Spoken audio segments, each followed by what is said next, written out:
How has this show impacted your life, Yuna? This show, like our show? Our show. It's fun because it's really, I feel lucky like Matt can make it so professional and it sounds so great. I love it. And sometimes when I listen to the show, like my own show, I laugh at it because it's funny. So my two takeaways here are that you're getting really, really good at sarcasm for calling us professional.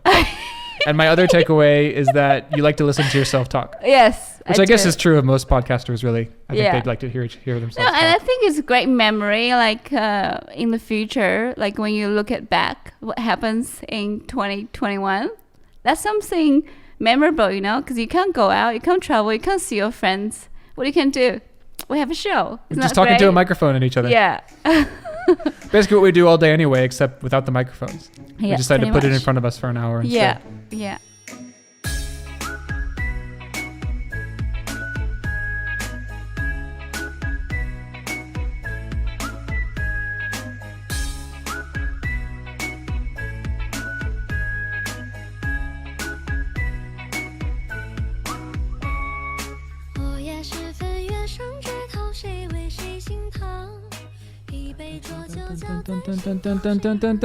Hey, this is Matt. And this is Yuna. And this is Our Three Things, episode 10. Boo, boo, boo, boo, boo. Yay! Finally, double digits. Isn't that exciting? Oh, this is just a show about joyful things. Yeah.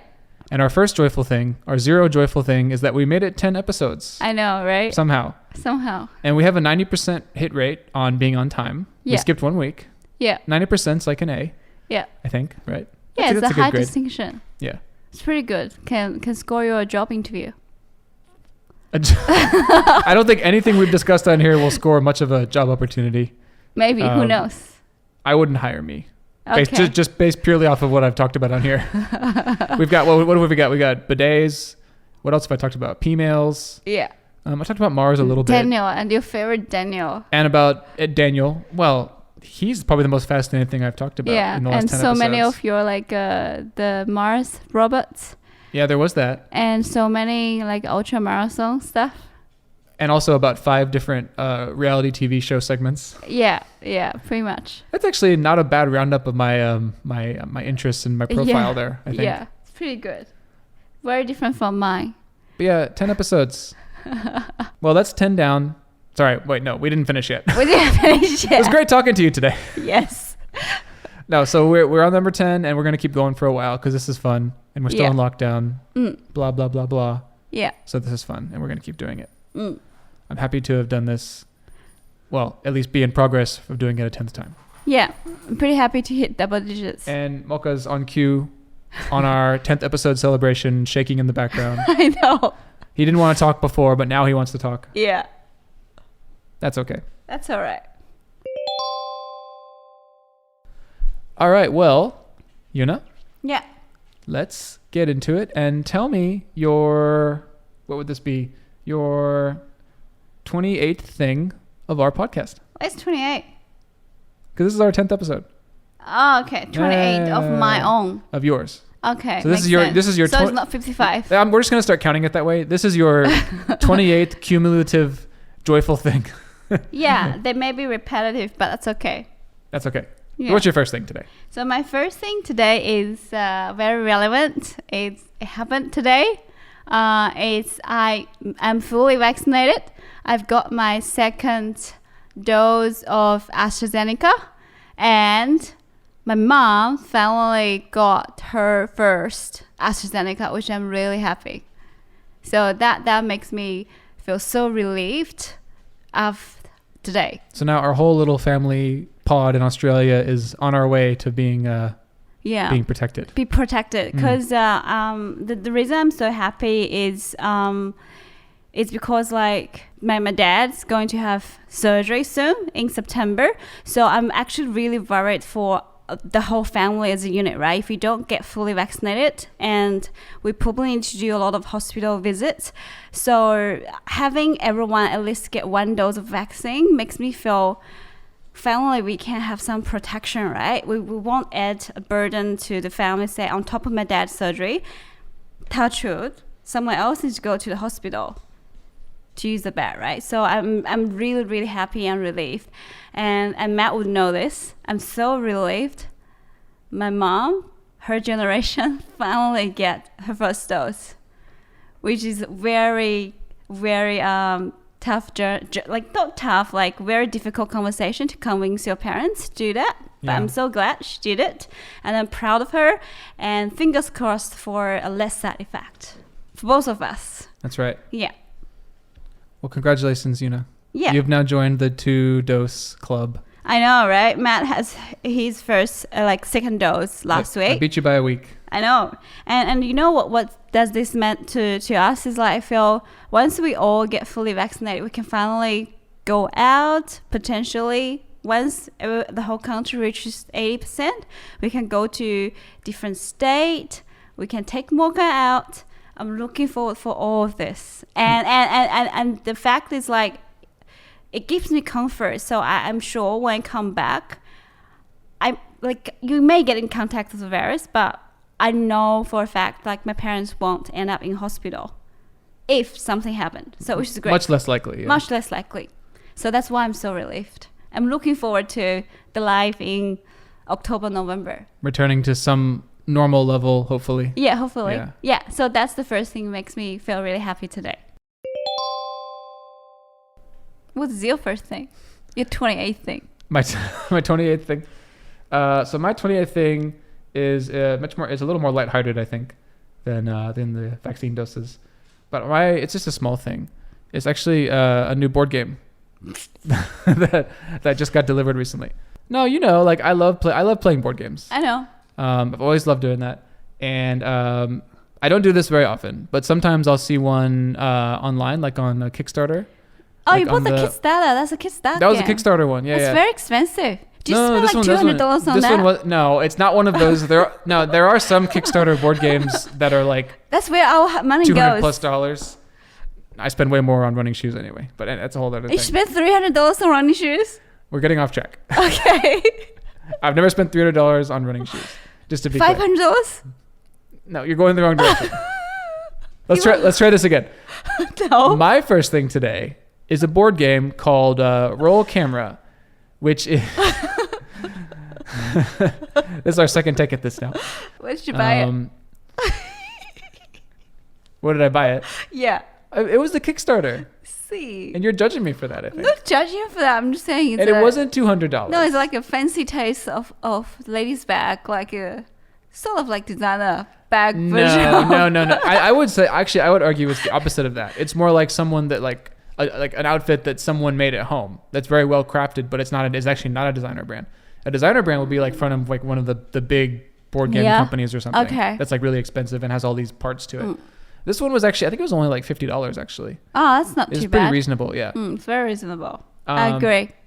Now, we haven't actually played the board game yet. I was hoping to get a game in before I listed it as my thing. But I did play a quick game. By myself. Yes.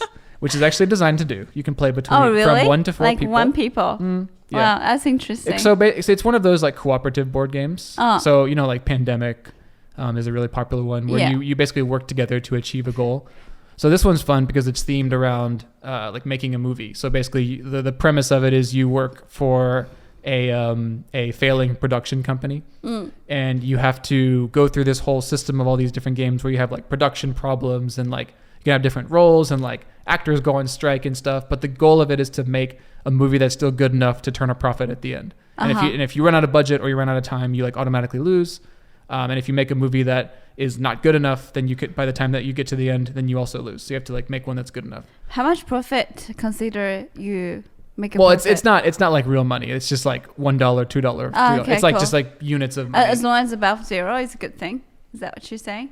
Well, so you start with like a budget of like 12 units of money, and it like that goes down every time you buy something. And you can like, there's ways to get more money back, but if that tracker hits like the 0, then you run out of time. And you also have like a schedule. So like you have like a turn thing that starts at like 10 or 12 or something. Yeah. And every time you do a turn, that goes down by 1. If that hits the bottom before you finish, then you also automatically lose. I think you and I need to play it together. Okay. Do you need to raise for like marketing stuff? Like yeah, there's stuff like that. There's like advertisement. Get money? Okay. It's cool because it's like sort of like you can pick the best like scenes, and they have like these cards that like you kind of combine together to make different scenes. Right, okay. But it's like a really funny tone. It's like I like these kind of games that have a sense of humor. So you can combine like a drawing of like two people. It's like little storyboards. Yeah. Like one block of like two people like kissing, and then the next one is like, and it's just, they're not related. It's just like a stack of cards that kind of you randomly get one. The next one is like someone poisoning a bowl of soup, and then you have to like make a storyline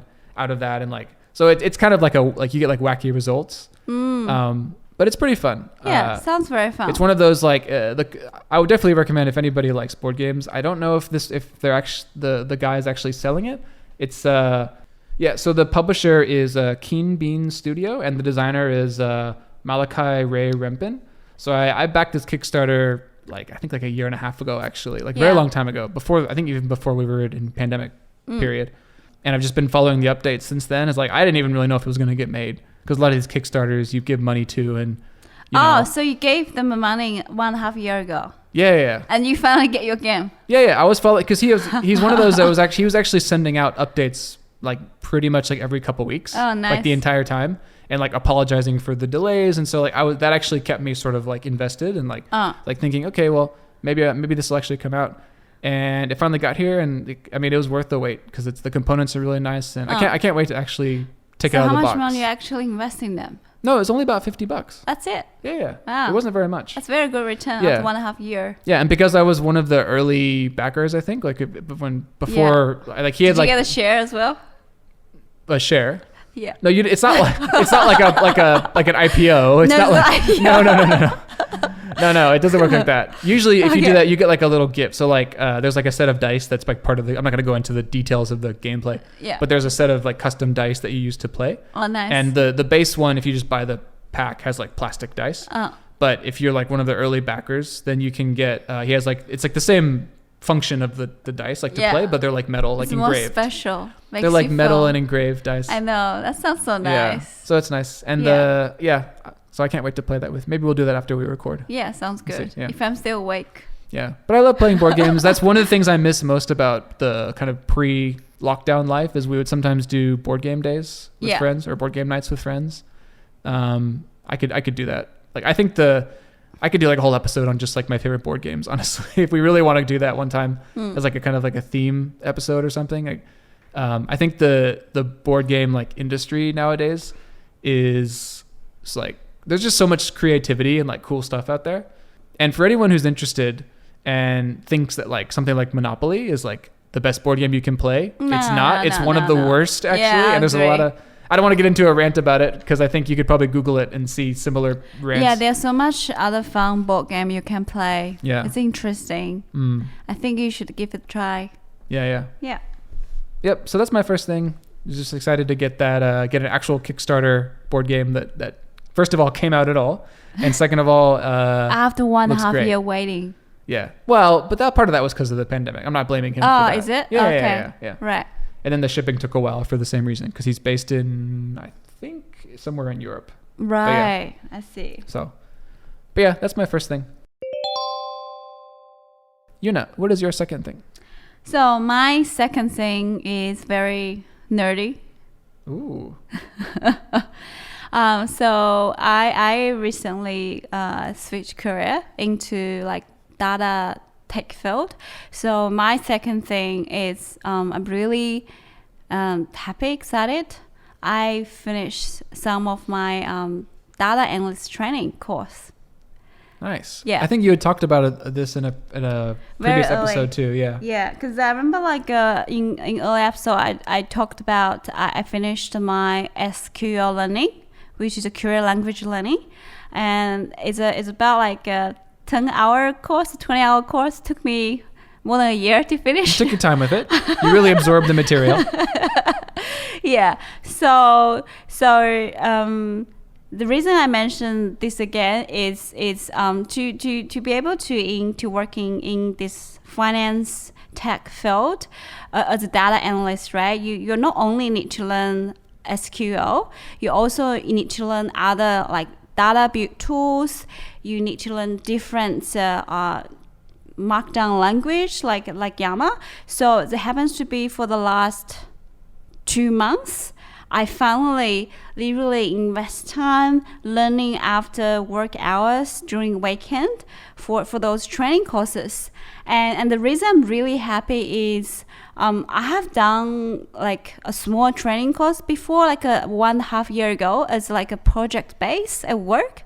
But back then, when I had that training and I was chat to Matt, it's like I'm confused at then because I'm not actually doing the work, right? But since I start switch my career and start to doing some of this easy work, and then at the same time when I did the foundation training, I start to understand all the concept behind that. You can like get the main ideas of those contents. Yeah. And everything just clicked. And then I finally understand how the people in a tech team or IT department, how they work together as a team, and the team culture stuff. So I'm actually really happy for that. And another reason like I was happy is because I'm surprised after doing finance, accounting, analysis for 10 years, I can literally switch to a different field to learn coding from scratch, from zero, which is amazing. And like Matt would relate, is saying, because asking me a lot of questions when I notice new word in like coding, because I learned accounting finance in bachelor or master, right? So and you have to know English is my second language. So when I'm learning a new subject or category or some stuff I do not I'm not familiar with, some of the words are brand new to me. I wouldn't understand. So a lot of time I ask Matt to explain to me, what does this mean in English? When he explained, I'm still confused. And then I have to sometimes that says more about me than you, I think. Yeah. So I think he explained, and then I said, okay, what does this word mean in Chinese? I checked the Chinese meaning. I said, that's what it meant. It makes sense. So I feel like I'm back to school learning something from scratch. It's interesting, but also I feel like I'm practicing my brain and try to learn something new, which I feel very accomplished. You know what I'm saying? All those small things, easy, probably for anyone who's in technology or IT or computer science background. It's so simple, but for me, it's just something exciting and new because I've never been exposed before. Well, and some of the things that you asked me about is it's interesting because like you say, you know, you're someone who's not been exposed to all these things before. Like I'm someone who has a computer science degree. Yeah. And maybe it's just because it was like, you know, almost 10 years ago now, I guess, since I graduated from that. But like thinking about like when you asked me like what I would consider like a kind of a maybe fundamental concept like means, like me having to explain how, like figuring out how to explain that to you in an easily understood way makes me have to like reevaluate, do I actually know what that means? like I just sort of like some of these words you just sort of just keep saying over and over again. Yeah. Like what was the recent one that you asked me about? Like serialization. Serialization, which is like a basic, you know, it's a pretty simple idea, and like if two people like are familiar with the word and you're talking in like a tech context, you don't need to know how to like give like a dictionary definition of it. Yeah. But you were asking me like what that means. Yeah. And like you don't have the context and that like of just like many years working on that. Yeah. And so I have to like sit here and think, okay, well, do I actually know what that means? Like if I really boil that word down and like explain it in sort of like a very fundamental way, and it kind of tests my knowledge, and like it gives me a lot of respect for you, to be honest, like that you are having to learn these things, you know, from scratch without any other context, and like immediately apply them to like a work. And it's not like a safe space. I mean, you have a relatively safe space to learn on your team, luckily, but it's not like a university experience, like where everyone is learning. No, it's not a university. It's like it's kind of like you learn well at work. Yeah. Which is great because you get paid, right? Well, yeah, that's true. I guess I was learning what those mean while I was going into student debt. Yeah. So I'm really grateful. Like I had the chance, but I'm really happy. Like I actually can learn new things, which is exciting, and I'm looking forward to more stuff. So that's why I said it's my second thing. I finally made some progress.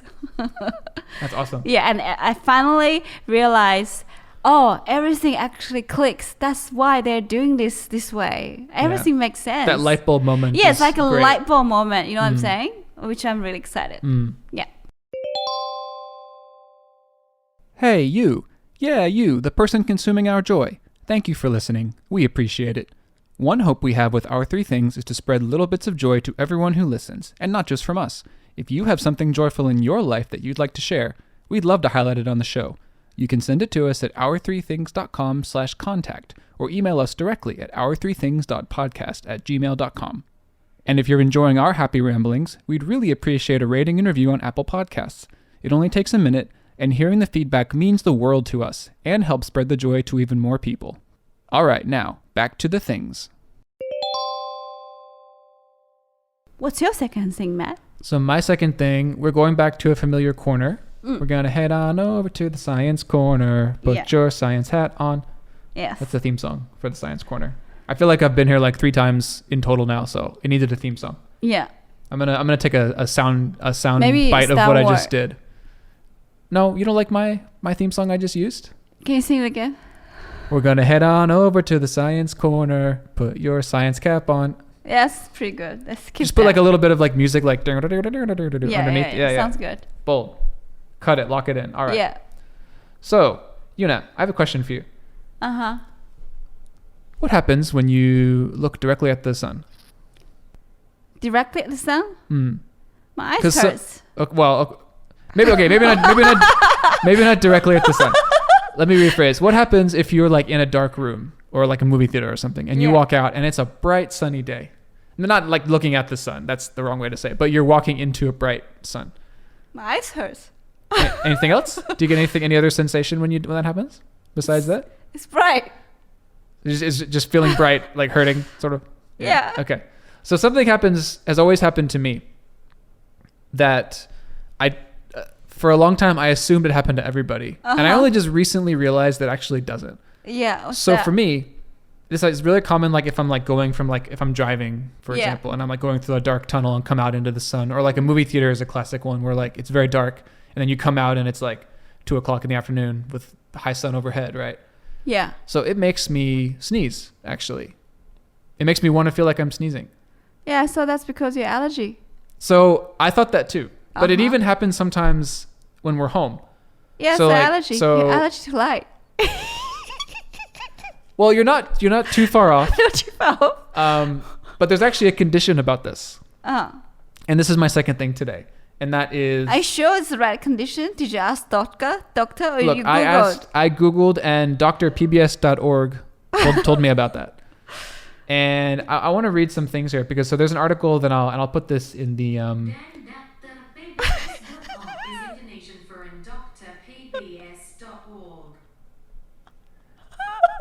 Google just answered. Thank you, Google. I appreciate your input there.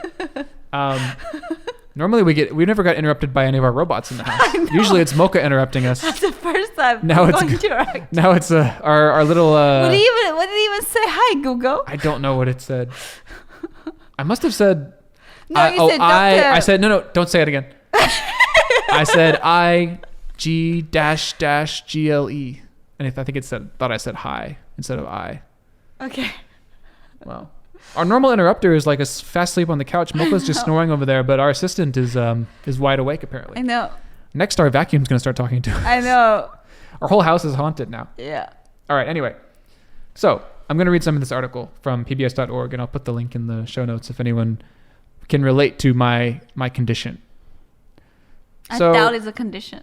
Well, hang on a second, because there's something delightful about this that I'm going to read that kind of harkens back to a previous science corner that we had.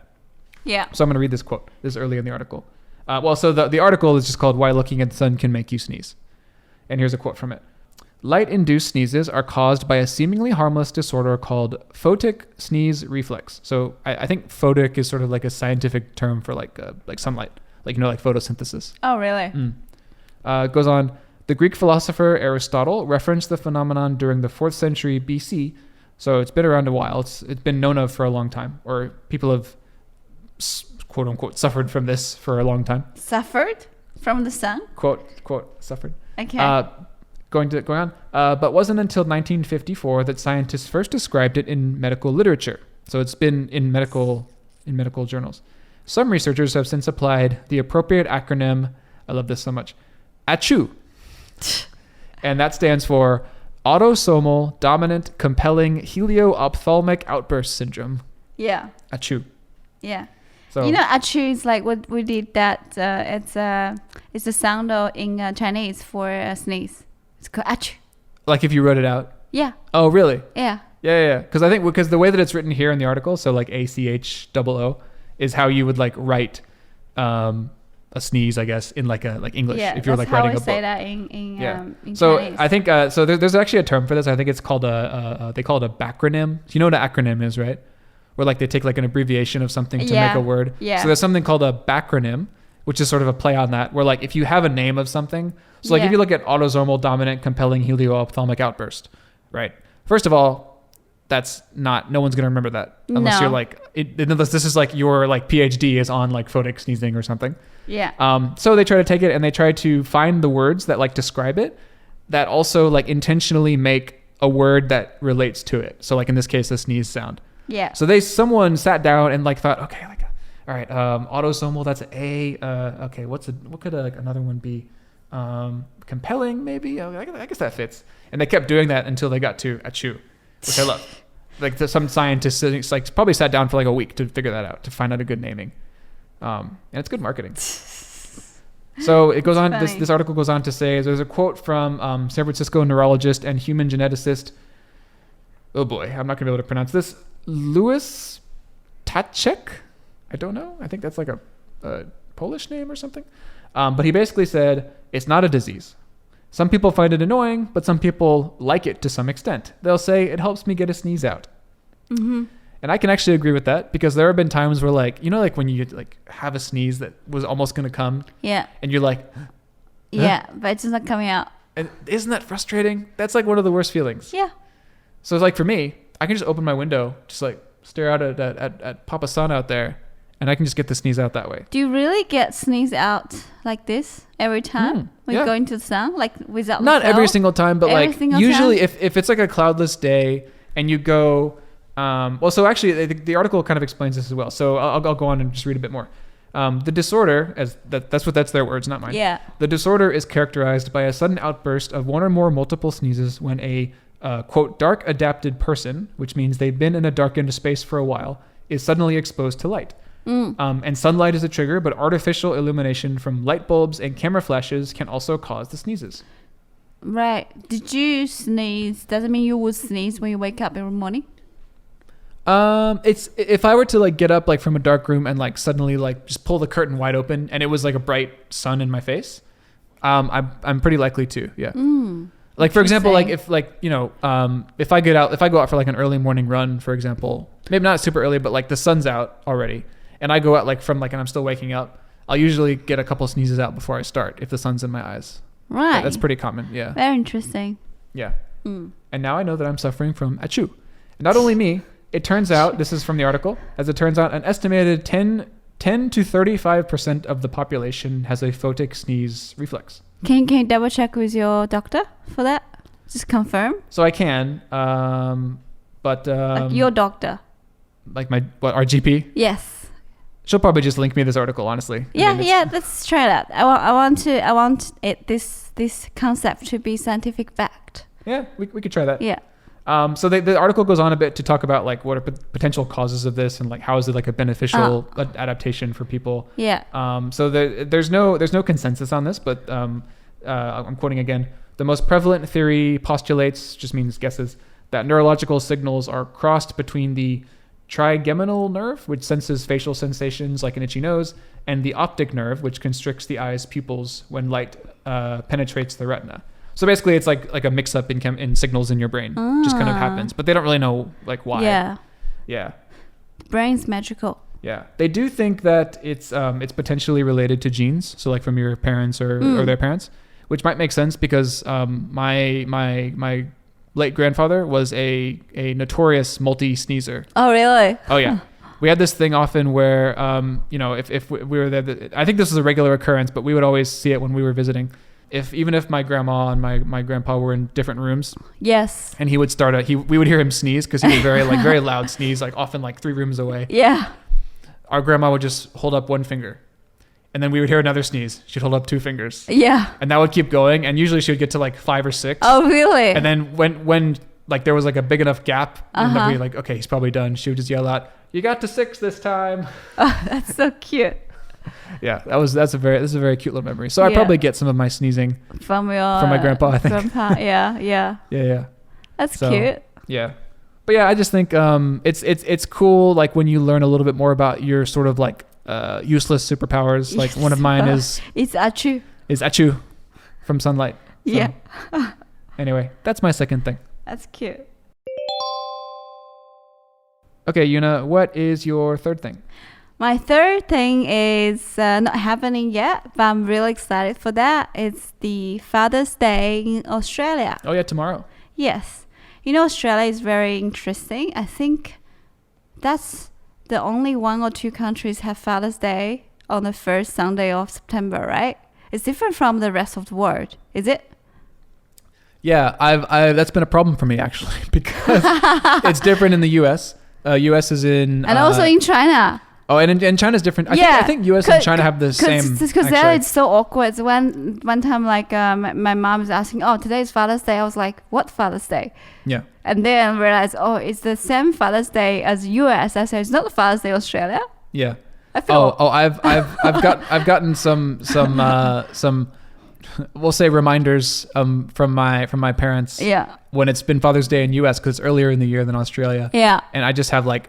It did nothing. It happens 2 ways because I forget about it. And you forgot about the day. No, and then when the day comes in Australia and I start seeing social media ads and posts about Father's Day, I start flipping out. I'm like, oh, did I forget? Did I forget it? Oh wait, no, it was like 2 months ago for them or whatever. So you forget 2 months. Yeah. So I forget and then I falsely remember. Anyway, go ahead. Anyway, so. That's my third thing. And the other reason I'm excited is not because we have a chance to see my parents here, because we can't. We're still in lockdown. Yeah. The reason I'm excited because thanks to this online takeaway, delivery, fine dining which place. You've talked about before. Which I talked about before. And so I ordered a Peking duck home set for my parents because they love Peking ducks. And I ordered Japanese banquet for me and Matt. So tomorrow on Father's Day dinner, we're gonna do video chat while we have dinner and cooking our Japanese cuisine, and together when my parents make their Peking duck pancake, which I'm really excited about. And the reason like it makes me feel joyful is it's a difficult time to have these like holidays to be with your family because you can't.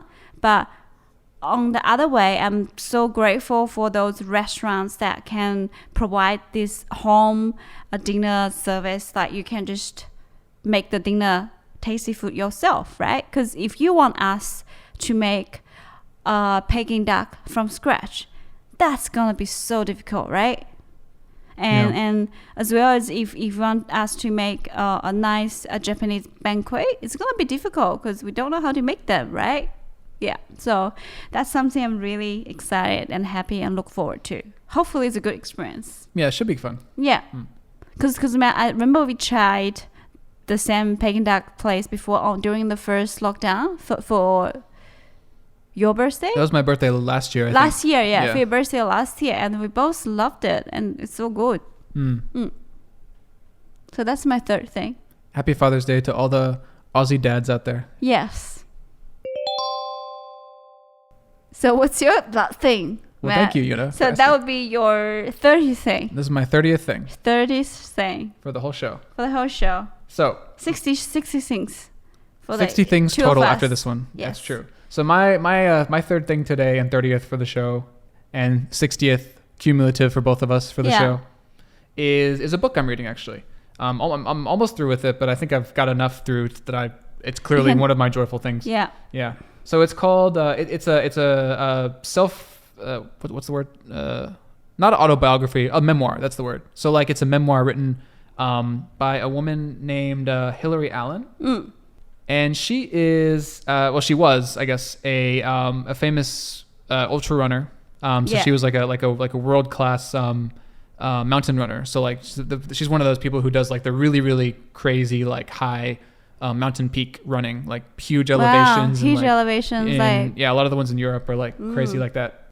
She's American, but she's like one of the best. She was one of the best in the world. But in 2017, she actually had an accident while doing a race. So she fell off of a crumbly mountain bit, like a particularly precarious one. That's awful. And basically she went through, actually it might be easier. So I'm going to read the summary, like the plot summary, not the whole summary, but like kind of the pitch of the book. Yeah. And I'll put a link to where you can find this too, find more information about her book. So the book is called Out and Back, which is kind of a play on words. So in running, an out and back is like a common way to say that a route, you go out one direction and then basically you double it by going the exact same way the reverse. It's a very common way to do trail racing because you can only go on like specific trails that you're allowed to go on. So oftentimes that's what they'll do. And it's kind of a double meaning here, and you'll see why in a second. So this is the summary.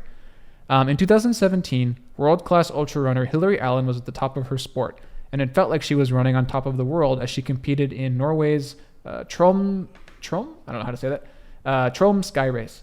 Allen was nearly halfway through the 50-kilometer race when she fell 150 feet off an exposed ridge, breaking two ribs, fracturing her back, rupturing a ligament in her foot, and breaking both wrists. That sounds painful. Beginning with the dramatic story of her accident and rescue, Out and Back, a runner's story of survival and recovery against all odds, that's the full title, recounts Allen's fight to return to the life she loves.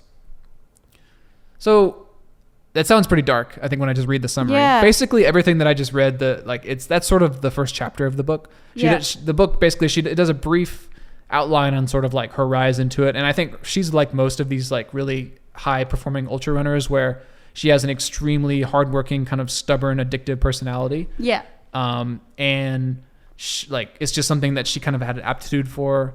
And she enjoyed being in the nature and the mountains and just going out all day, and like had that was just sort of like she was sort of the prototypical person who would excel at this kind of stuff. Yeah. So it talks like a little bit about that, and then it goes into the accident that I just mentioned there in the synopsis. And by the end of the first chapter, she's basically already like starting to recover. Like she's like she's in a wheelchair and she's like starting to do her therapy, and she's had multiple surgeries and all this. So that's just the first chapter.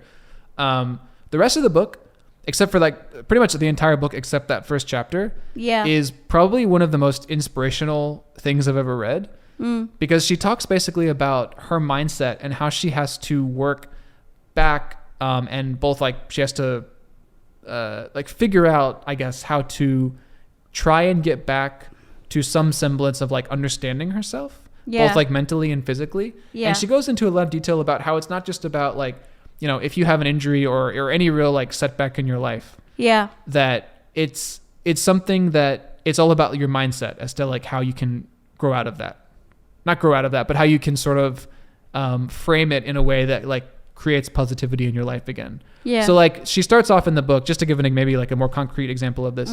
She starts off by like trying to say like, well, like how am I ever going to be like, I don't know if I'm even going to be able to like do like hiking again. Like how am I going to go back to this like world-class level that I was at from this?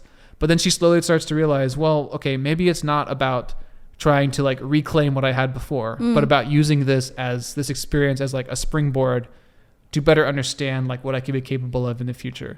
Yeah. Right. And it's just like, there's a lot of, I'm not going to like go into too much depth. I would really recommend you read the book if you're interested at all from what I'm saying, because she's a very inspirational figure.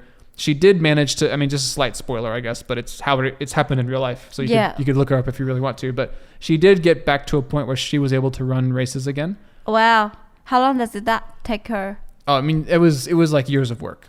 Like that's one of the things. I mean, this happened in 2017. I think I'm trying to remember. I think in the book it took her about like 6 to 8 months, and then by that time 6 to 8. 6 to 8 months. That's not too long. Yeah, it wasn't. Well, I mean, like if you read, like one of the things that you see quickly is that she is like the definition of like a survivor, and like using the idea of like belief, and not only that, but also like. She's one of those. One of the big messages of the book is like about how asking for help is. There's no shame in that, and actually, it's like it's usually the best thing to do. Like she was trying to like power through on her own, and like she didn't want people to like help her like with her physio exercises and all this. But she has an epiphany fairly quickly, I think, that like she wouldn't be able to get back to any like life that she was happy and proud of without her support system, like her like family and friends and whatnot.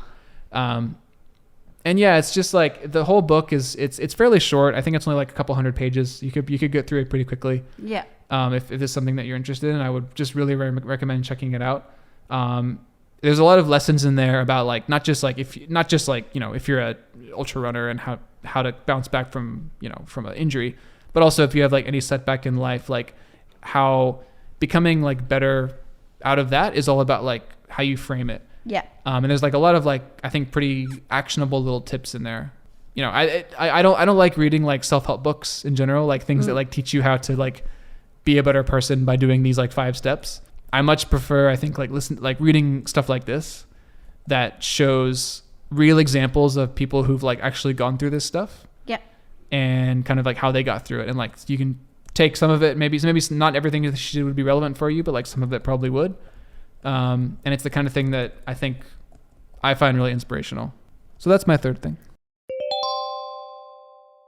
All right. Well, that is our 3 things for this week. Yeah, for episode 10. For episode 10. We've now given you 60 joyful things in total. Hopefully some of them have added some joy to your life in some way as well. Yeah, some happiness to your life. Yeah. And Yuna, now I think last week this was me, but this week it's definitely Yuna is very tired. I'm very tired. We've switched places this week, I think. I know. She's barely able to keep her eyes open over there. Yes. Just a maybe small side effect. That's okay. All right. Well, we'll wrap it up. It's been fun doing the 10 episodes, and I'll see you again in the next 10, Yuna. Yes. What? You are so tired right now. No, I think I can wrap it up. All right. Let's wrap it up. Yuna's like tapping her watch over there. All right. Okay. All right. We can wrap it up. You can go rest your head down on the pillow. Yeah. But Yuna, sounds great. Before we go, yes, I just want to remind all of our listeners. Yeah. Our 4th thing is you. All right. Bye. Bye. 手中要个神话，刀锋千转蜿蜒成花，生命中的他是蛟鹏猛出人家，穿过绕过发梢红纱，刺绣的